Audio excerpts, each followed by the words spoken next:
السلام عليكم ورحمة الله وبركاته. في هذا الفيديو تخيل طفلا صغيرا يحفظ القرآن كاملا قبل أن يبلغ 10، ثم يصبح بعد سنوات أعظم طبيب عرفه التاريخ، رجل حيرت عبقريته الملوك وترجمت كتبه إلى لغات العالم وبقيت تدرس في أوروبا لقرون طويلة.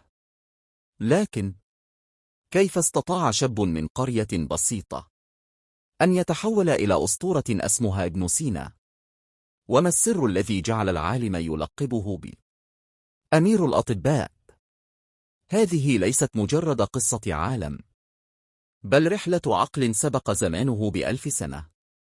ابن سينا، الشيخ الرئيس الذي صار من أعلام الطب في سن 16.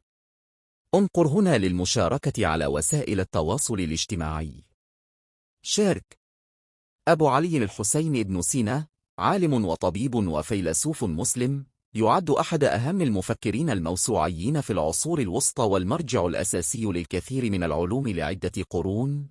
نشأ وتعلم في بخار، ونبغ في العديد من العلوم والمعارف قبل سن 20، إذ طاف البلاد وناظر العلماء واتسعت شهرته، وعمل في السياسة وتقلد الوزارة، وكان ينفى تارة ويسجن تارة أخرى حتى أنه اتهم بالإلحاد والزندقة.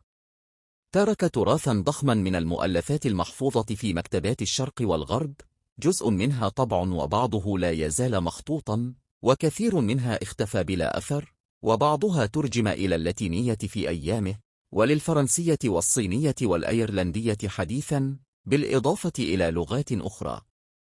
يلقب في الشرق وبين تلاميذه وأتباعه الشيخ الرئيس وأرسطو الإسلام، وفي الغرب أمير الأطباء وأبو الطب.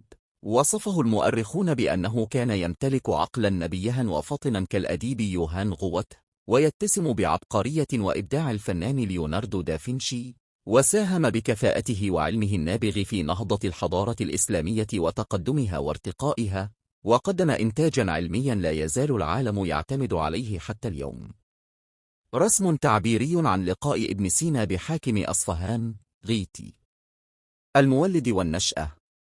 ولد الحسين بن عبد الله بن الحسن بن علي المشهور ابن سينا عام 980 ميلادي 370 هجري في قرية أفششنة الواقعة الآن بمنطقة أوزبكستان، حيث تنسب إليها والدته وتسمى ستارة، وفي رواية استنارة.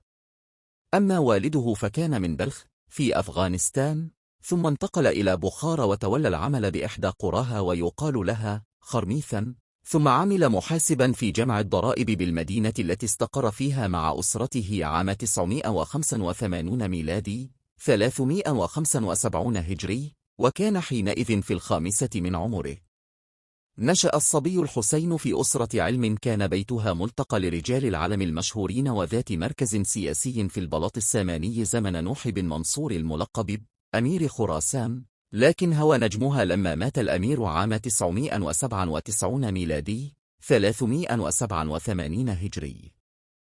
وعندما بلغ 22 من عمره فقد أباه، فاضطربت حياته وتغير وضعه، فثقلت عليه الإقامة في بخارى ورحل عنها، وكانت الأوضاع السياسية تضطره إلى تغيير موطنه والارتحال من بلد إلى آخر، وكان يتلقى فيها التشريفات أحيانا، ويعيش عيشة بائسة أحيانا أخرى، ويقتات في أطوار مختلفة مما يتلقاه من أجر نظير خدمات طبية يقدمها للمرضى.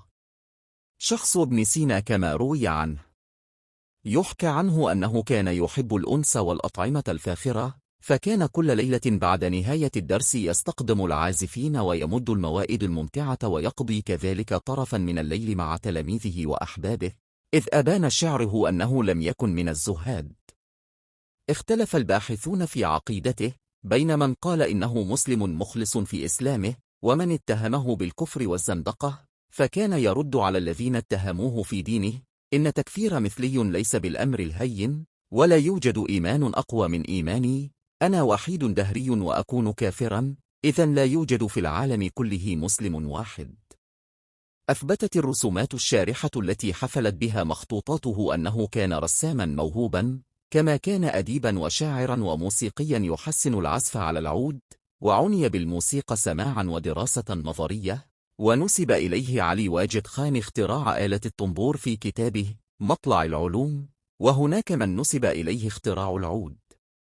كان متقنا الفارسية والعربية لغة العلم حينها، ويظهر من أخباره أنه تميز بذاكرة قوية، وذكاؤه كان من النوع الذي يظهر قبل أوان ظهوره عند أشباهه في السن والمواهب، وكان طموحا وشديد الاعتداد بنفسه، ويتمتع ببنية جسمانية قوية وبحدة النظر والسمع.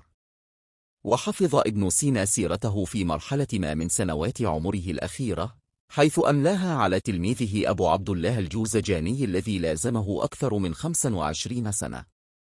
أحد كتب ابن سينا مكتوب بالفارسية ومؤرشف في طاجيكستان، مكتبة الكونغرس.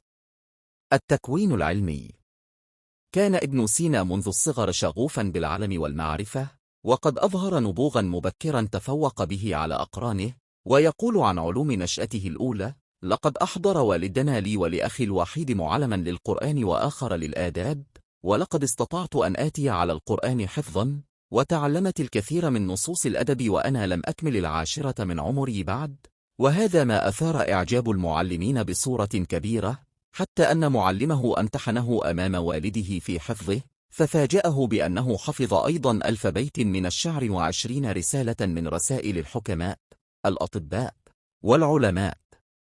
كان الصبي يلتقط العلوم بشكل سريع، فاختار له والده خيرة من يقوم بتعليمه، فأخذ اللغة من أبي بكر الخوارزمي، والفقه على يد محمد إسماعيل الزاهد، وتعلم الحساب من بقال يدعى محمود المساح، وكان عالما في الحساب والجبر والمقابلة كما وصفه البيهقي.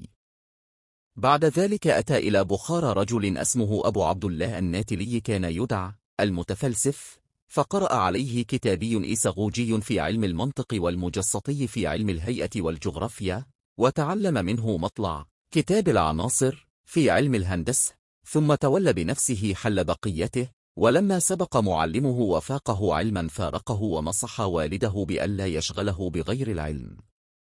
بلغ الفيلسوف الصغير من الولع بالعلوم حدا جعله يدرسها بنفسه ويجتهد في تحصيلها، ويقول: صارت أبواب العلم تنفتح علي، ثم يصف حاله في تلك الفترة: ومهما أخذت أدنى نومة أحلم خلالها بالمسائل التي شغلتني في يقظتي، حتى أن كثيرا منها اتضحت وجوهها في المنام. وهكذا عرف في عصره بعلمه وذكائه وتصانيفه، حتى لقب العالم الصغير، وهو لم يتجاوز 18 من عمره، ولما بلغ سن 21 كان قد ملك زمام العلوم المعروفة في عهده، فلقب الشيخ